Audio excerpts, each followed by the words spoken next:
Welcome to Icon India. 2025కి సంబంధించి మీరు ఏ ఉద్యోగం కోసం ప్రిపేర్ అవుతున్నా కామన్గా ప్రిపేర్ అవ్వాల్సినటువంటి సబ్జెక్ట్ మోడర్న్ హిస్టరీ.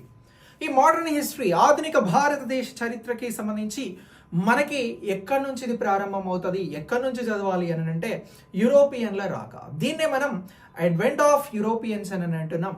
సో ఈ టాపిక్ గురించి ఈ వీడియో ద్వారా చాలా క్లియర్గా నేను చెప్తాను. వీడియోని లైక్ చేసి మీ ఫ్రెండ్స్కి షేర్ చేయండి. కాంపిటేటివ్లో ఉన్నటువంటి వారు ఈ ఛానల్ని ఫాలో అవ్వండి. మీకు ఎప్పటికప్పుడు లేటెస్ట్ క్లాసెస్ని నేను అందిస్తూ ఉంటా. నేను ఐకాన్ ఆర్కే. మీరు ప్రిపేర్ అవుతున్నటువంటి ఎగ్జామ్స్కి సంబంధించి ఐకాన్ ఇండియా యాప్ ద్వారా మీకు లేటెస్ట్ లైవ్ క్లాసెస్ని ప్రొవైడ్ చేస్తా ఉన్నాం. ఎస్ఐ కానిస్టేబుల్, గ్రూప్ 2, 3, 4, అలాగే ఈఓ, సిడిపిఓ, అలాగే త్వరలో రానున్నటువంటి జీపీఓ, విఆర్ఓ ఎగ్జామ్స్కి సంబంధించి మీరు మా దగ్గర నుంచి ప్రిపేర్ అవ్వచ్చు. లైవ్ క్లాసెస్తో పాటు మీకు ఇవి రికార్డెడ్గా కూడా అవైలబుల్గా ఉంటాయి. ఎన్నిసార్లైనా యాక్సెస్ చేసుకోవచ్చు. అలాగే ఈ క్లాసెస్ని మీరు ల్యాప్టాప్ ద్వారా కూడా చూసుకోవచ్చు. అయితే దీంతో పాటు మీకు మెటీరియల్స్ అలాగే ఎగ్జామ్స్ని కూడా మేము కండక్ట్ చేస్తూ ఉన్నాం టాపిక్ వైజ్. సో దీనికోసం ఆలస్యం చేయకుండా యాప్ని డౌన్లోడ్ చేసుకొని రిజిస్టర్ అవ్వండి. ఆఫ్లైన్ క్లాసెస్ కోసం మేమిస్తున్న నెంబర్ ద్వారా మీరు మమ్మల్ని సంప్రదించవచ్చు.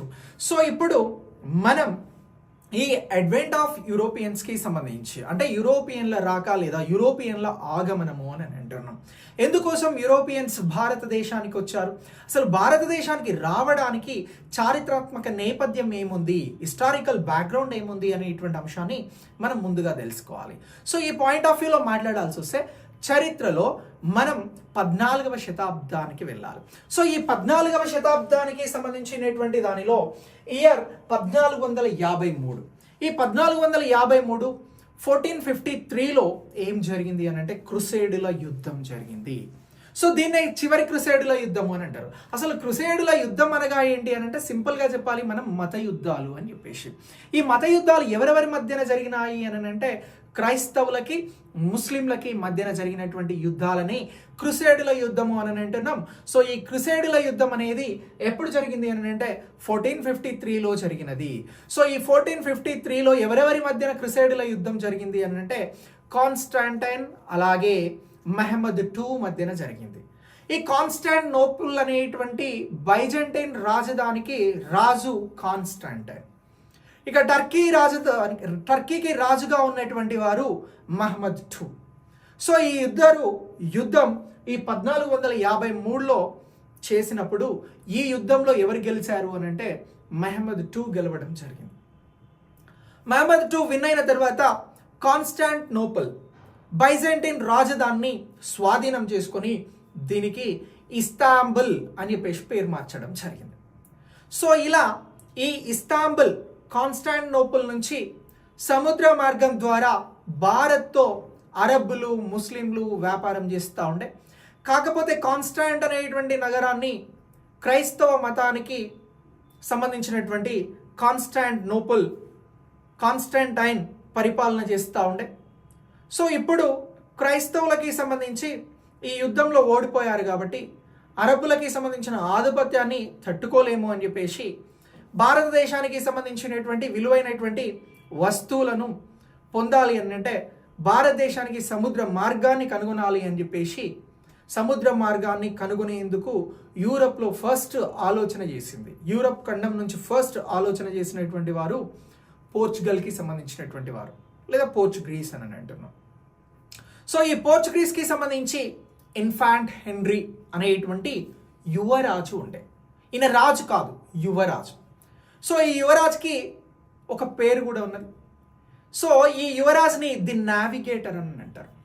ఎందుకు నావిగేటర్ అని అంటారు అని అంటే యువరాజుకి చాలా ఇంట్రెస్ట్, సముద్రానికి సంబంధించినటువంటి అన్వేషణ చేస్తూ కొత్త కొత్త రాజ్యాలను కనుగొనాలి, ముఖ్యంగా భారతదేశాన్ని కనుగొనాలి అనేటువంటి ఉద్దేశంతో ఈయన ఒక నావిక పాఠశాలను ప్రారంభించడం జరిగింది.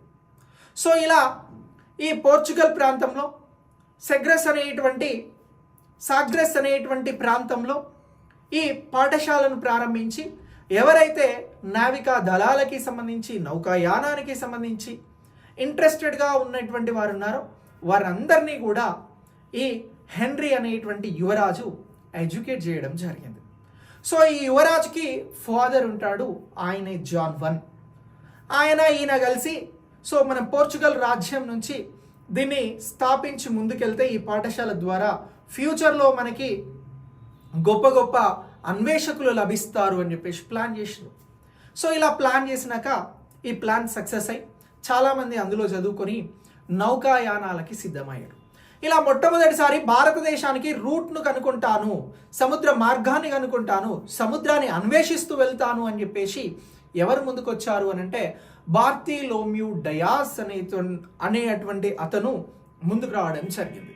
సో ఈయనకి ఎవరు హెల్ప్ చేశారు అని అంటే ఈయనకి జాన్ 2 అనేటువంటి రాజు హెల్ప్ చేసి, పో నువ్వు వెళ్ళి భారతదేశానికి సముద్ర మార్గంను కనుగొని వచ్చేయని అంటే ఆఫ్రికా తీరం వెంబడి యూరప్ పోర్చుగల్ నుంచి బయలుదేరి ఆఫ్రికా తీరం వెంబడి ప్రయాణిస్తూ ఈ డయాస్ బార్తిలోమ్యూ డయాస్ గారు ఆఫ్రికా తీరంలో ఉన్నటువంటి ప్రాంతానికి చేరుకొని, సో అక్కడ తుఫాన్లు అవన్నీ ఎక్కువ ఉంటే ఈ స్ట్రోమ్స్ని మనం దాటి ముందుకు వెళ్ళలేము అని చెప్పేసి కేప్ ఆఫ్ స్ట్రోమ్స్ అని చెప్పేసి ఆఫ్రికా తీరానికి పేరు పెట్టేసి జాన్ 2 దగ్గరికి వెళ్ళి, అయ్యా భారత్కి అయితే మార్గాన్ని కనుగొనడానికి అవకాశాలు ఉన్నాయి, కానీ మేము వెళ్ళేటువంటి ప్రయాణంలో చాలా ఇబ్బందులు ఎదురైనాయి, ఆఫ్రికా తీరంలో విపరీతమైనటువంటి తుఫాన్లు వచ్చినాయి, సో అందుకోసం మేము వెళ్ళలేకపోయినాము అని చెప్పేసి ఆఫ్రికా ఖండానికి సంబంధించి చివరి ప్రాంతంలో ఉండేటువంటి క్రిందన కనబడేటువంటి ప్రాంతానికి కేప్ ఆఫ్ గుడ్ హోప్ లేదా తుఫాన్ల ఆగ్రం,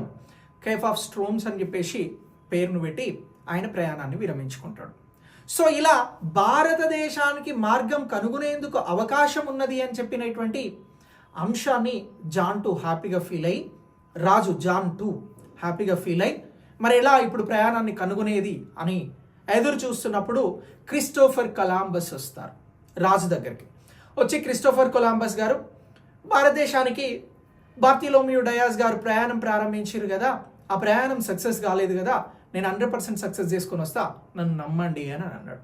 సో అప్పుడు ఈ క్రిస్టోఫర్ కొలంబస్కి పర్మిషన్స్ ఇచ్చి జాన్ 2 గారు ఏం చేస్తారు అని అంటే, చలో మీరు మార్గాన్ని కనుగొనండి భారతదేశానికి అని అంటే, ఇప్పుడు ఈ పోర్చుగల్ నుంచి ప్రయాణం ప్రారంభించినటువంటి క్రిస్టోఫర్ కొలంబస్ గారు అక్కడి నుంచి తూర్పు వైపు రాకుండా పశ్చిమం వైపు వెళ్ళిపోయి కొన్ని దీవులను కనుకొని ఆ దీవులలో ఉన్నటువంటి వారిని మీరు ఇండియన్సే కదా అని అడుగుతాడు.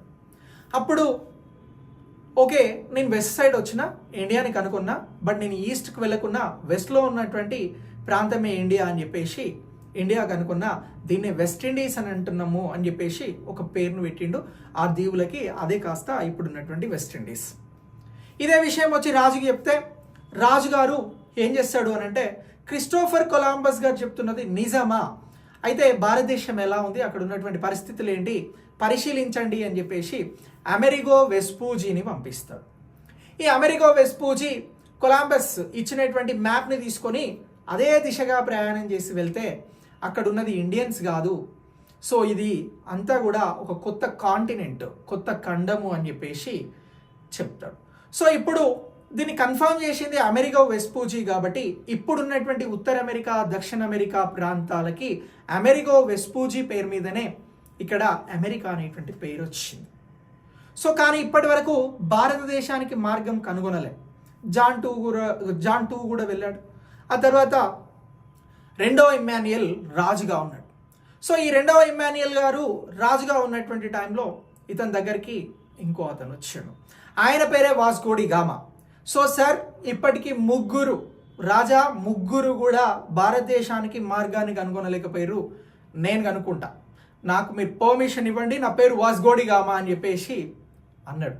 సో ఈ కాన్ఫిడెన్స్ చూసి ఈ వ్యక్తి ఏదో సాధించేటట్టు ఉన్నాడు అని చెప్పేసి ఎవరికి అని అంటే అవకాశం వాస్కో డి గామాకి రెండో ఇమ్మాన్యుయల్ గారు ఇస్తాడు. నువ్వు వెళ్ళు, ఎక్స్ప్లోరేషన్ చెయ్యు, నీ అన్వేషణలో భారత్ని కనుగో అని చెప్పేసి ఎంకరేజ్ చేసి పోర్చుగల్కి సంబంధించినటువంటి లిస్బన్ నగరం నుంచి ఎవరిని పంపిస్తారు అని అంటే ఈ వాస్కో డి గామాను 1497 జూలైలో ప్రయాణాన్ని ప్రారంభించు అని చెప్పేసి 4 నౌకలు ఇస్తారు. వాస్కో డి గామాకి సంబంధించినటువంటి నౌక షాన్ గ్యాబ్రియల్. దీన్ని ఒకసారి ఎగ్జామ్లో అడిగారు. సో షాన్ గ్యాబ్రియల్ అనేటువంటి నౌకను తీసుకొని దాంతోపాటు మరొక 3 నౌకలతో వాస్కో డి గామా కొంతమంది సిబ్బందిని తీసుకొని భారత్కి నౌకాయానాన్ని కనుగొనేందుకు బయలుదేరుతాడు. ఇప్పుడు కొలంబస్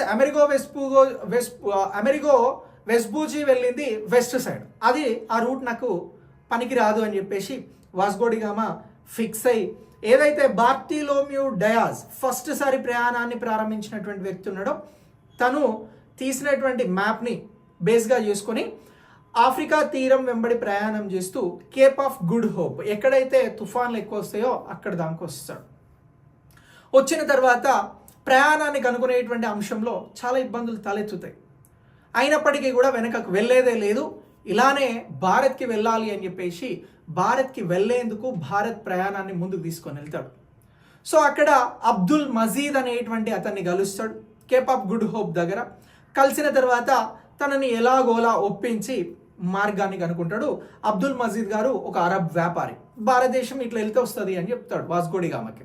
చలో ఆ జాలు హింట్ అని చెప్పేసి కేప్ ఆఫ్ గుడ్ హోప్ నుంచి మొజాంబిక్ సైడ్ వెళ్ళి అలా కెన్యా నుంచి భారత్కి నేరుగా అరేబియా సముద్రంలో ప్రయాణాన్ని ప్రారంభించి 1498 మే 20న సుమారు 10 నెలల ప్రయాణం చేసి కల్లికోట కాలికట్ కేరళకి సంబంధించి చేరుకుంటాడు మే 20, 1498. ఇలా వాస్కో డి గామా కాలికట్కి రాగానే వాస్కో డి గామాకి సంబంధించి అక్కడ ఎవరు ఏ రాజు ఆధ్వర్యంలో తను కాలికోటకి సంబంధించి కాలికట్కి సంబంధించినటువంటి ప్రాంతంలో అడుగు పెడతారు అని అంటే జామేరిన్ రాజు. ఇతన్నే సముద్రిక అని కూడా అంటారు. సో ఇలా ఈ రాజు మను విక్రమ వర్మ అని కూడా అంటారు. ఈయన 3 పేర్లు ఉంటాయి, జామేరిన్, రాజా మను విక్రమ వర్మ, సముద్రిక, ఎలా పిలిచినా కూడా అదే రాజు.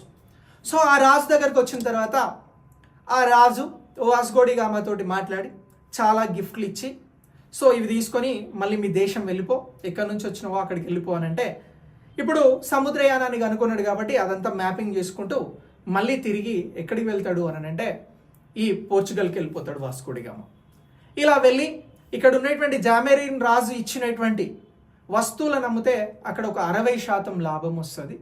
అలాగే అక్కడ ఉన్నటువంటి రాజు 2వ ఇమ్మాన్యుయల్ కూడా బాగా అప్రిషియేట్ చేస్తాడు. సో హ్యాపీగా ఫీల్ అవుతాడు, మొత్తానికి సక్సెస్ చేసినావు, సో భారతదేశానికి నువ్వు సముద్ర మార్గాన్ని కనుక్కున్నావు, నువ్వు చరిత్రలో నిలబడతావు అని చెప్పేసి వాస్కో డి గామాకి చెప్తే నిజంగానే చరిత్రలో నిలబడ్డాడు. మొట్టమొదటిసారి యూరప్ ప్రాంతం నుంచి భారతదేశానికి సముద్రయానాన్ని కనుక్కున్నటువంటి వారిని మనం ఎవరిని గుర్తిస్తాము అని అంటే వాస్కో డి గామా. కానీ ఇలా దారిని కనుక్కోవచ్చు అని చెప్పేసి బలపరిచినటువంటి నావికుడు ఎవరు అని అంటే బార్టిలోమ్యూ డయాస్. సో ఇలా ఇగో వీరిని మనం గుర్తుంచుకోవాల్సి ఉంటుంది.